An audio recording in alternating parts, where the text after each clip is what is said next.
order for a point. You are in order, Senator Wilhelm. Thank you, Madam President.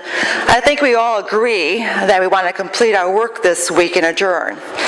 Well, however, it's pretty clear to me that the Oversight Committee must keep working. That's what I concluded after watching the Governor Branstad's news conference from yesterday. If you haven't watched it, you should. About 17.5 minutes or so, Governor Branstad tells Iowans what a great job his staff has done about the scandals and the problems that were exposed. He stated, "I was on vacation when the Des Moines Register wrote that article about confidentiality clauses in settlement agreements. And by the time I got back, they already researched how many there were, how many settlement agreements, and how many confidentiality clauses, and we developed a strategy."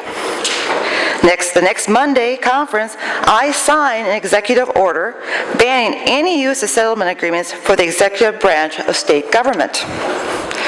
Maybe that strategy is helping avoid answering tough questions.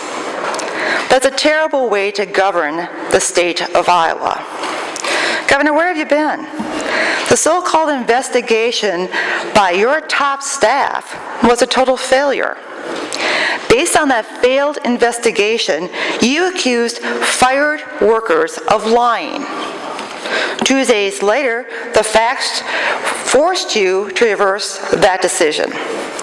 So you sent an aide to fire Mike Carroll, the head of the Iowa Department of Administration Service, for lying when he told you during that top-notch internal investigation that he didn't know about the hush money payments.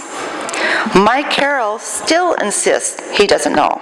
In fact, not one of your top people who testified before the Oversight Committee has admitted approving any secret settlements. That all happened in the first few days after you released the results of your failed internal investigation. Since then, we've learned so much more than you found out. We've learned how hand-picked cronies replaced experienced specialists overseeing hundreds of millions of state contracts. We learned how whistleblowers were fired and put on the state blacklist. We learned about the Iowa Veterans Homes disaster, about how veterans and workers were bullied by your commandant, how a report of sexual harassment was delivered to your office, and how no action was taken. Governor Branstad, aren't you interested really what's going on? How should we talk to our people back in our districts that delay? A point of order has been raised, Senator. Senator Dix, would you please state your point? Thank you, Madam President. Madam President, Governor Branstad is not present in the chamber to defend himself.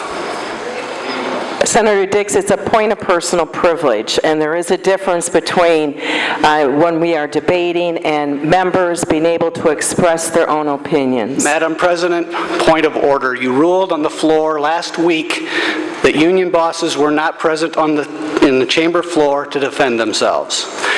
Governor Branstad is not here to defend himself either.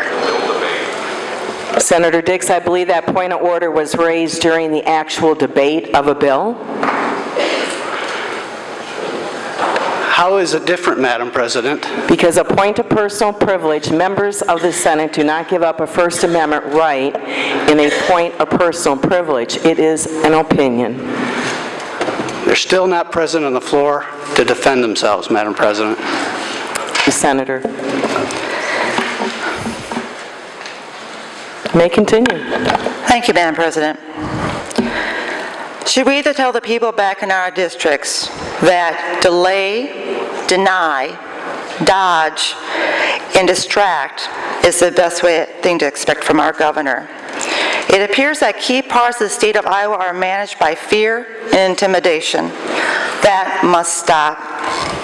Governor Branstad, you need a new strategy. Instead of obsessing about who will blow the whistle next on your office or your department directors, start cleaning up your scandal-ridden administration. It won't be easy, but that's what we owe the people of Iowa. Thank you, Madam President.